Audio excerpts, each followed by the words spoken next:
Praise the lord. దేవునికి మహిమ కలుగును గాక. ప్రతిరోజు క్రమం తప్పక వాగ్దానాన్ని వీక్షిస్తున్న ప్రతి ఒక్కరికి యేసయ్య నామములో ప్రత్యేక వందనములు. సబ్స్క్రైబ్ చేసుకుని అనేక మందికి షేర్ చేసి దేవుని మాటల ద్వారా బలపరచండి.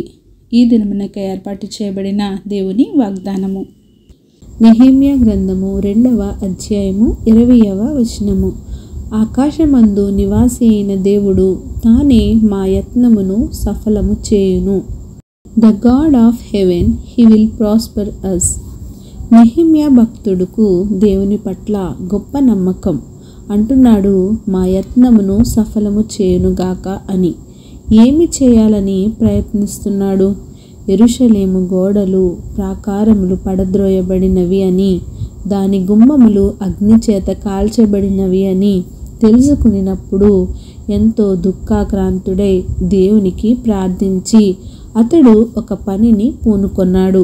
ఎందుచేతనంటే యెరూషలేము గోడలు మరల కట్టబడునని చెప్పిన జకర్యా దానియేలు ప్రవచనాలు నెరవేరునట్లు యెహోవా నెహెమ్యా ద్వారా యెరూషలేము గోడలను ప్రాకారాల నిర్మాణాలను పూర్తి చేయించాడు. అవి కట్టబడకుండా ఎన్నో కుట్రలు అడ్డులు ఆటంకాలు ఎదురైనప్పటికీ ఒక సామాన్యుడైన నెహెమ్యా అర్తహషస్త రాజుగారి గిన్నె అందించువాడు అయినా కేవలం రాజుగారికి ద్రాక్షరసం అందించే పానదాయకుడు. అటువంటి వాటిని దేవుడు ఎన్నుకొని పాడైన యెరూషలేము ప్రాకారములను దేవుడే కట్టించాడు. నెహెమ్యా తీసుకున్న తీర్మానం అతని ప్రార్థన వలె ఆ కార్యం సాధించగలిగాడు. కన్నీటితో ప్రార్థించాడు. తన్ను తాను పరిశుద్ధపరచుకుని శక్తిని పొందుటకు ఉపవాస ప్రార్థన చేశాడు. తన పాపాలను తన వారి పాపాలను క్షమించమని పశ్చాత్తాపంతో ప్రార్థించాడు. దేవుని యొక్క వాగ్దానాలను గుర్తు చేసుకొని వాటిని నెరవేర్చుమని పట్టుదల కలిగి ప్రార్థించాడు. దేవుని శక్తి సామర్థ్యాలు ఎరిగిన వాడే నమ్మికతో ప్రార్థించాడు.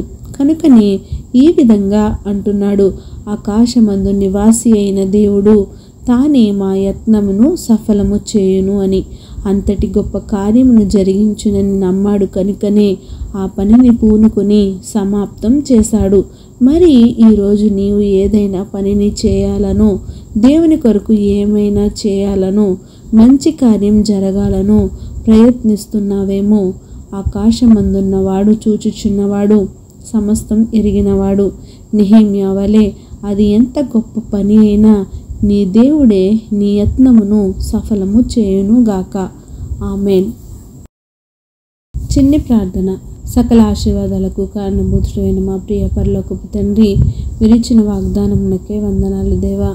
ఎవరైతే ఈ వాక్యాన్ని విన్నారో వినిన వాక్యాన్ని వారి హృదయగదిలో భద్రపరుచుకొని వాక్యానుసారంగా జీవించే జీవితాన్ని ప్రతి ఒక్కరికి దయచేయండి దేవా.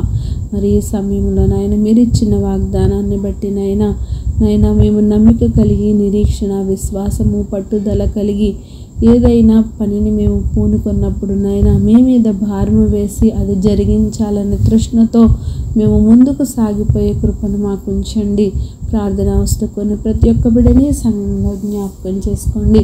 వారి అవసరతలను అక్రతలను తీర్చండి. కుటుంబ సమస్యలతో భార్యాభర్తల మనస్పర్ధలతో ఉన్న ప్రతి ఒక్క కుటుంబాన్ని మీరు ఆదరించండి.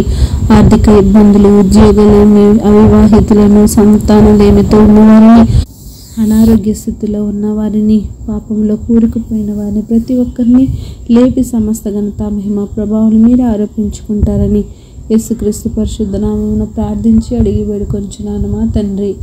ఆమెన్.